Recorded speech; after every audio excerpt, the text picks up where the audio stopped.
कहानी की शुरुआत में डेविड को दिखाया जाता है। डेविड एक वेदर रिपोर्टर था जो मौसम का हाल बताता था। वो एक ऐसे आइलैंड की तरफ जा रहा था जो समंदर के बीचों बीच था। सरकार ने डेविड को उस आइलैंड पर बदलते मौसम का डाटा कलेक्ट करने भेजा था। डेविड को अकेले पूरा 1 साल तक वहां रुकना था, इसीलिए डेविड को पूरा साल का खाना और जरूरत का सामान दे दिया गया था। उस आइलैंड में एक छोटा सा घर और एक लाइट हाउस था।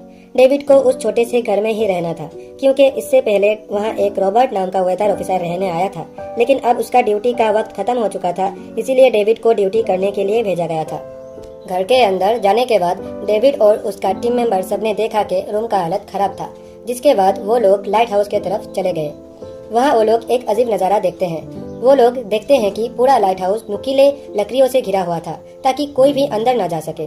जिसके बाद वो लोग लाइट हाउस का मेन डोर नॉक करते हैं, लेकिन अंदर से कोई रिस्पॉन्स नहीं आया। आखिर में उन्होंने गेट को धक्का मारकर खोल दिया और अंदर घुस गए।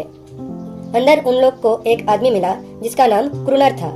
जब उन्होंने क्रूनर से पुराने वेदर ऑफिसर के बारे में पूछा तो उसने बताया कि वो तो मर गया, वो समंदर के तरफ गया था और दोबारा लौट के नहीं आया। जिसके बाद डेविड और उसका साथी वहां से चले गए। जिसके बाद डेविड का टीम मेंबर सब लोग डेविड को आइलैंड पर छोड़ने के बाद वापस चले गए। उन लोग के जाने के बाद डेविड उस छोटा सा घर में जाकर घर का साफ सफाई करके उसे रहने लायक बनाया। रात होने के बाद उसे ड्रॉयर में एक डायरी मिला जो पुराने वेदर ऑफिसर का था। डायरी में अजीब सा तस्वीरें बना हुआ था जो डेविड को कुछ डेविड अपने काम में बिजी था। तभी दरवाजे पर नॉक हुआ। उसे लगा वो क्रूनर है। डेविड ने उसका नाम पुकारा, लेकिन कोई जवाब नहीं आया। जिसके बाद वो हाथ में लैंप लेकर देखने गया। जैसे ही वो दरवाजे के सामने गया, उसने देखा दरवाजे के नीचे से एक अजीबोगरीब मॉन्स्टर जैसा हाथ अंदर आने का कोशिश कर रहा है। डेविड ये देखकर डर गया। वो तुरंत बेसमेंट की तरफ भागा और जाकर छुप गया। वो डेविड को ढूंढ रहा था। डेविड बेसमेंट के एक छोटे से दरार से उसे देखने लगा। डेविड की हलचल से उस मॉन्स्टर ने उसे देख लिया, दे मारा। वो मॉन्स्टर दर्द के मारे वहां से भाग गया। अगली सुबह डेविड घर से निकलकर देखा, बाहर उस मॉन्स्टर का पैरों का निशान था। वो निशान सीधा समंदर तक जाकर खत्म हुआ। अब डेविड को समझ आ गया था कि क्यों क्रूनर ने लाइट हाउस के चारों ओर नुकीले लकड़ी लगाकर रखा था। डर के मारे डेविड लाइट हाउस जाकर क्रूनर से कहता है, दरवाजा खोलो, मुझे अंदर आने दो। लेकिन क्रूनर उसे वहां से भगा देता है और अंदर आने नहीं देता। वही आग पूरा घर में भी लग जाता है। डेविड खुद का जान बचाने के लिए एक चादर में खुद को लपेटकर दरवाजा तोड़कर बाहर निकल जाता है और भागकर एक बड़ा सा पत्थर के पीछे छुप जाता है। डेविड को समझ आ जाता है कि अगर उसे जिंदा रहना है तो उसे लाइट हाउस में जाकर रहना ही होगा।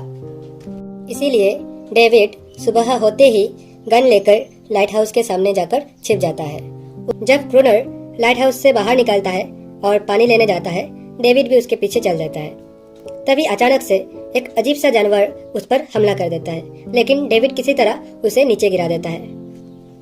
जब डेविड मॉन्स्टर को शूट करने ही वाला था तो क्रूनर आकर डेविड को रोक देता है, क्योंकि वो मॉन्स्टर उसका पालतू था। क्रूनर डेविड को लाइट हाउस में रहने देने का वादा करता है, जिसके कारण डेविड भी उस मॉन्स्टर को कुछ नहीं करता। डेविड क्रूनर से इस क्रिएचर के बारे में और जानना चाहता था और फिर ये सब दुनिया के सामने लाना चाहता था। डेविड ने सोचा, अगर ये राज दुनिया के सामने हम लाते हैं तो ढेर सारा पैसा और नाम मिलेगा। लेकिन क्रूनर को ये सब नहीं चाहिए था। वो परफेक्ट था, जहाँ वो खुद को एक राजा समझता था और अपना मर्जी का मालिक। यह अजीब सा दिखने वाला क्रिएचर क्रूनर का गुलामी करता था। ये क्रिएचर एक फीमेल क्रिएचर था, जिसके साथ क्रूनर बहुत बुरा बर्ताव करता था और उसे फिजिकली टॉर्चर भी करता था।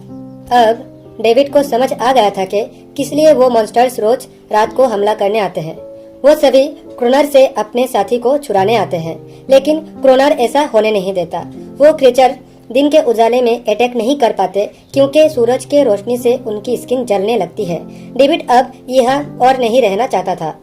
शाम होते ही क्रूनर डेविड को गन लेकर रेडी रहने को बोलता है, क्योंकि वो क्रिएचर कभी भी हमला कर सकते हैं। वो लाइट हाउस का लाइट ऑन करके गन लेकर रेडी हो गए।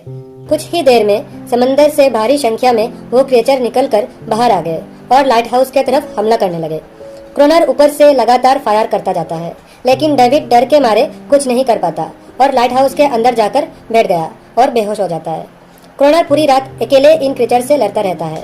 अगली सुबह क्रूनर गुस्से से डेविड को मुंह में पानी डाल के उठाया और कहा, अगर तुम्हें जिंदा रहना है तो इन क्रीचर्स को मारना होगा, नहीं तो तुम्हें लाइट हाउस से निकाल दिया जाएगा और तुम्हें मेरी हर बात माननी होगी।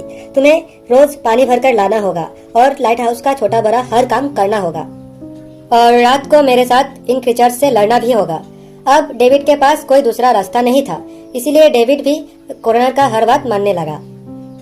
फिर रात होता है और दोनों फिर से नाइट ड्यूटी के लिए तैयार हो जाता है। एक और खुद चुपचाप अंदर बैठ जाता है ताकि डेविड खुद सीख सके कि इन क्रीचर से कैसे लड़ा जाता है। सुबह होने के बाद क्रोनर ने देखा लाइट हाउस के गेट के बाहर खून से लथपथ डेविड बैठा था। अब डेविड सीख गया था कि कैसे इन क्रीचर से लड़ा जाता है। डेविड को अब इस क्रीचर के लिए बुरा लगने लगा था। डेविड ने इस क्रीचर को एक नाम दिया, अनारियस। एक रात क्रोनर और डेविड टाइम पास के लिए चेस खेलना शुरू कर दिया, लेकिन यहीं पर क्रोनर से एक बड़ी गलती हो गया।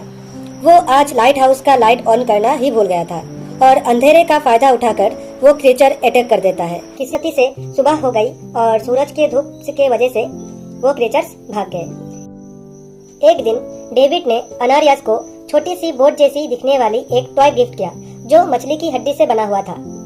लेकिन जब अनारियस वो देखता है तो वो डेविड को आइलैंड के एक ऐसी जगह लेकर जाता है जहाँ पर सचमुच का एक बोट था। बाद डेविड के दिमाग में एक आइडिया आता है। उनके पास एक डाइविंग सूट जैसा कुछ था।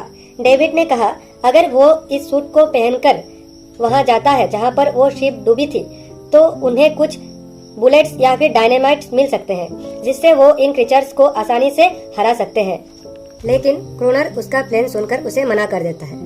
फिर एक दिन जब क्रोनर ने डेविड को अनारियस के साथ रोमांस करते देखा तो उसका इरादा बदल गया। अगली सुबह जब होश आता है वो लोग देखते हैं कि अनारियस वहाँ नहीं था। क्रोनर बाहर जाकर अधमरे क्रीचर्स को मारने लगा।